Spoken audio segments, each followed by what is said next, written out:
up? I'm Vincent, and last week I went on a 28-mile hike. I was supposed to split into 2 days, so I packed an overnight bag, trying to keep it as light and minimal as possible, or so I thought.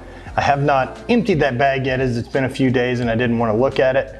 But I want to show you everything I packed as an easy way to do an overnight hike. This big, beautiful fucker. And show you what was important, what wasn't important, and then what I'm gonna be bringing the actual race that we're doing at the end of the month on the 29th. Not much of this is gonna come with me. My trusty scientific bike scale. And now this has less in it than I started with because I haven't refilled the water or the food that I ate while I was on the trail. And we're making a mess, so that's sick.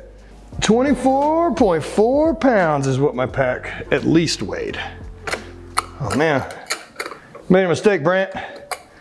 I let it lay on top of the old Camelback nozzle and sprayed water everywhere.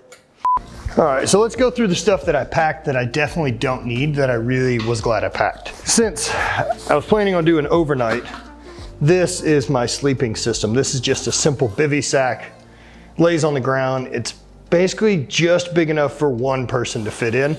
Weighs 1 pound and 6 ounces, so this is my tent. Imagine if you had a ground sleeping bag with just enough room, like for your head. That's what this looks like. I don't need it. I don't need it anymore, but this is an awesome option that I'll be using for bike packing or anything like that. It's light enough, great quality. It's from REI. A lot of the stuff I've been buying is from REI, and the quality of their gear is great. They carry good wipes, below the belt wipes, because you never know when you're gonna have an emergency poop. Also, since I was planning on staying the night, I was gonna use these to clean up all my ruined parts after being on the trail all day.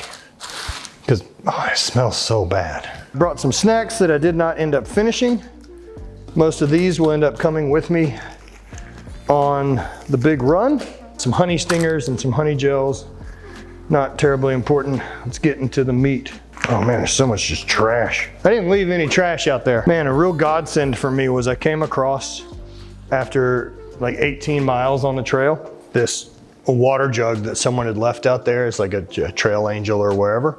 And I carried that gallon jug the whole time. Once it was empty, it was really hard to not want to ditch it. But I also was aware of the karma of littering and something of an item that literally saved my chance of finishing the walk. Tent. Did not need, should not have packed. I thought once I was gonna camp though, it would be cool to have a place to sit down and or put my stuff. That's an extra bit of weight I didn't need to bring with me. Did need to bring. This is my kitchen. For those of you not familiar with camping, jet boil system, this is the whole thing. So I've got my burner here, and that essentially goes underneath, and then the propane goes there.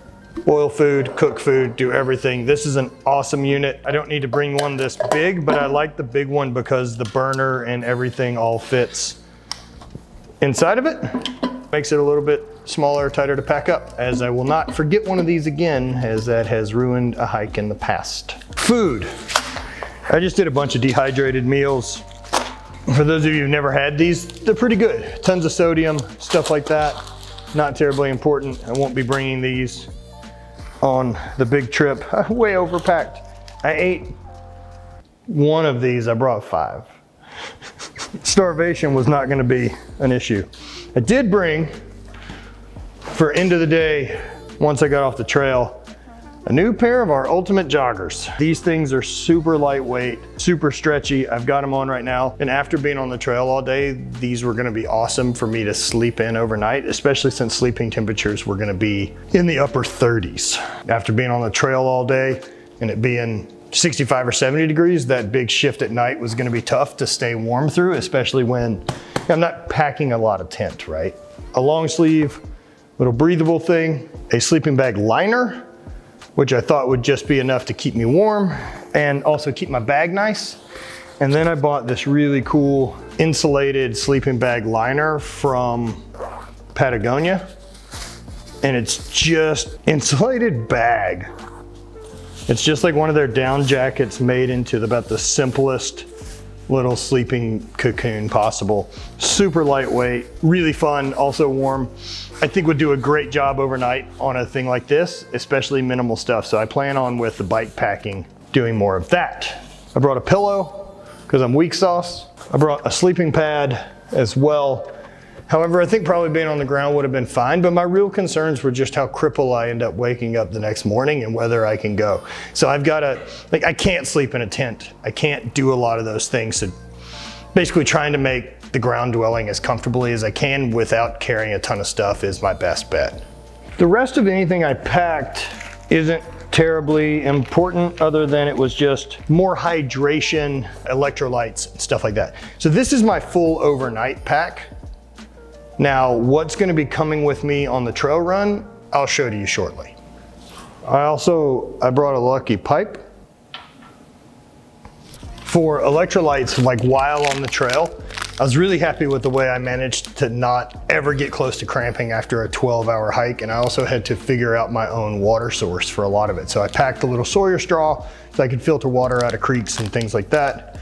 And then I would add this 160 drink mix, the hydrogel sports fuel, to the mix, and that helps with all the hydration and stuff like that. I also carried a headlamp, and I carry a walking stick. So of all this gear, I'm gonna show you now what's coming on the trip with me for the run at the end of the month and why it's gonna be such a nice thing to not carry all this shit.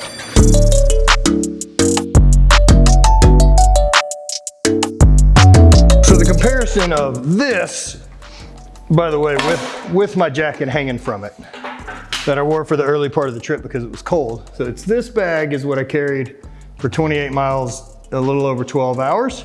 And it was awesome. I'm really happy with this bag. This REI bag is great. I didn't get beat up from it. Everything that I felt like I had walked for 12 hours and it wasn't a gear issue. So that makes me really happy. However, for this Bryce Canyon run that we're training for, this is my pack, which is mostly gonna be water, right? So I'm gonna pack in some wipes as a just in case. I have a couple drink mixes of stuff that I like. I think each one of like the rest stations will have some hydration stuff, but I don't wanna roll the dice on something that may give me dodgy guts during the middle of that run, and I know these don't bother me. But if I do get dodgy guts, Good Wipes has my back. I could fucking clean that up, move on with my life, and they're biodegradable. Outside of food, I'll probably pack a headlamp, as I know that we're gonna start pretty early, and that just kind of lives in your pack. And then food and snacks, man. These honey stingers have been awesome, and I'm gonna carry a handful of those. And even these, like, I don't need a lot of. I'm not gonna carry a ton of weight, just because I have refill stations every 5 or so miles. So I really only need enough stuff to get 5 miles, which will take me maybe a little over an hour between rest stops, right? Like, or maybe 2 at the most. I basically just need water. So the difference now is what I'm carrying. This is just about what everything I'll need on competition day. We're at 4 pounds, 8 ounces. I'm shaving 20 plus pounds off of what I'm gonna carry during the run. But this was great. This was a really, really good gear shakeout for me. I really like all my equipment. I still haven't got to use my bivy sack and my little tent setup yet. So I'm gonna have to do that. After I finish this run, I'm gonna try to plan another little overnight thing and get a night of camping in it. I really enjoyed that hike, man. That was something I hadn't planned to do. And I felt really, really good being able to finish it. It built a lot of confidence in me being able to feel like my body can handle the abuse of that. And it was really, really good mentally to be able to punch out and just go explore something and adventure. And I know that I was nervous. Like, I was nervous leading up to it because I just kept thinking about my gear and the run, or not the run, but like the experience of it, and would I be able to finish it, and when would I stop, and would my knee and hip hold up? There were so many unknowns that it felt like a competition, a pre thing, right? Like that, getting ready to do a thing that I have no idea how this is gonna go. It was a test. It was a real challenge to see where I'm at, and I'm pretty happy about it. So there's all my gear. That's what I use for overnight camping. This is what I'm gonna be using on the trip. We're basically hitting coast now until it's go time. Check things out. We'll see you guys soon. If you're looking to do some overnight camping or some light stuff, check your local REI, your adventure stores. They make great gear. I can't recommend getting outside to do more things like that. Being fit to be able to get these longer hikes in and things like that have been excellent, and that's why I want to stay in shape. That's why I want to keep the engine ready. That's why I want to be able to do anything that I kind of have a desire to chase. I want to be strong and fit enough to do anything that feels like a challenge that crosses my plate. Thank you guys for watching. Please like, subscribe, share. We just noticed that like 61% of you guys watching aren't subscribed to the channel. That's crazy to me. Subscribe to the channel, hit the notifications thing. Thank you guys. Spread hate, always party.